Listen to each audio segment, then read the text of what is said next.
As you know, I'm quite friendly with the president. He's our president, and he's been quite supportive of me and my state, Edo State. And it's almost 1 year since my last election, and I haven't seen him one-on-one, so I came in to just greet him and also to go through some issues with him. That's the purpose of my visit to the villa. Principally, there were 4 issues I discussed with him. First has to do with the position of Edo State on the anti-grazing laws. As you know, most southern states have passed laws relating to open grazing, but Edo has not, because we want to ensure that whatever laws we pass are laws that we can enforce. We've had extensive consultations with our people, extensive town hall meetings, to deal with the issue that, yes, we do not want open grazing. It is outmoded, it's outdated. However, what are the options? If we are asking that we should now have ranches and these cattle should now be constrained to specific areas, such as ranches, then who provides the land? Our people say that as far as they're concerned, ranching is a private business, and therefore, just like every other agricultural venture, those involved should provide their land. As you already know, it is expensive, it is not cheap to run and manage ranches. So what I came to discuss with the president was that since the people of Edo would rather invest privately, those who are interested want to make it a private concern, then the National Livestock Transformation Program, which is now being implemented by the federal government, should acknowledge our model and should also be able to help Edo people benefit from the funding that is now being made available for people who want to go into the livestock business and make investments in ranches and other similar livestock programs. He, as usual, took notes, and I'm sure he's going to do something about it.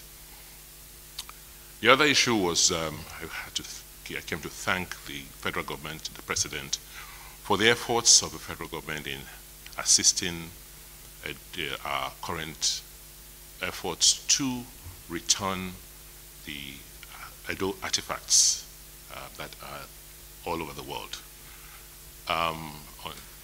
As you may already know, there have been attempts over the last 30 years by various people and various governments to push for the return of these works. We took it as a project about 3 years ago. For me, it was a personal project. Worked through with most of the major curators and museums in Europe, and we were able to come to this breakthrough, which we now have received from the Germans. So I want to thank the federal government for the support. As you know, these works, these artifacts, are coming from other sovereign countries, and the laws of Nigeria stipulate that the federal government has the exclusive rights to deal with artifacts and monuments, and to pledge to the president that the Edo State government and Edo people will continue to support. Definitely, if not for the technology utilized by INEC and God, I may not be governor today.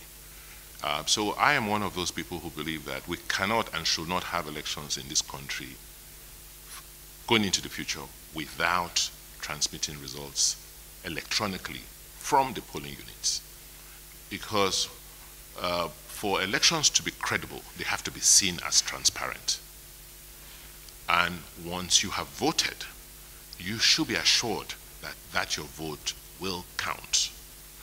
With technology today, it is possible, and INEC has shown it from my elections, that as soon as you voted and the results have been counted in the polling units, then that result should be made available such that you already know what you expect to be collated at the ward collation point. What has happened in many cases in the past is that people go and vote, the votes are counted in the polling units, they know, but by the time it gets to the collation point, it changes. But this time around, because of the transparency, everybody will see and know what they are expecting to be collated from your polling units.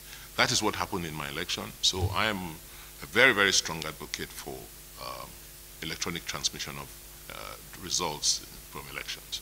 And I want to also note that from my personal experience, INEC has the capacity. INEC has, they have the technology and also the understanding of how this thing should work. So they should be encouraged to. And I hope and pray that the President will assent to that bill.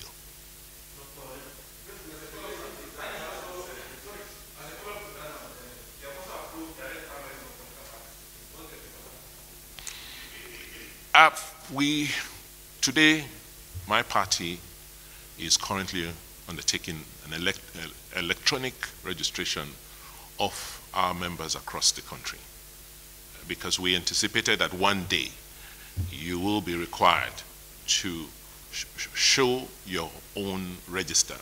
Because if we as political parties vote on the basis of an election register, then the parties must also have their registers, because democracy has to begin with the parties.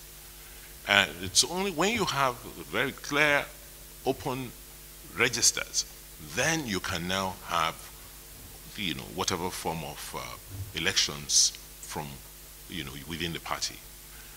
I would have thought that parties should have options, right? That parties should have options. If a party wants to reduce the costs of their own internal primaries by having a delegate system, just having an electoral college and a delegate system, they should have the option to do so. But to just, lump everybody together and say, look, it's, the only way to go, I would have suggested that you should have options. However, the direct primaries process, properly supervised, is a very, very fundamental step in the evolution of our democratic system.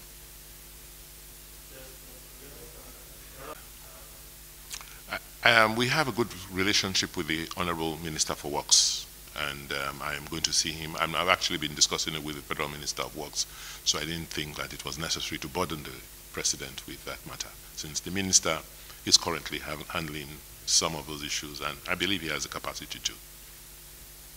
So, yes, we're discussing with the Honorable Minister. We're, in some cases, co-investing with the federal government to repair some roads to reduce insecurity in certain parts of the state. Yes, we've made significant progress. You note that for us in Edo, one of the reasons why COVID became a big issue is that we are a very high-risk state because of the level of movements within the state. We're at a junction, and there's always a lot of traffic, from across the country. And this virus gets propagated and spread by movements. So that is one of the reasons why we take the issue of COVID very, very seriously in Edo. And since the only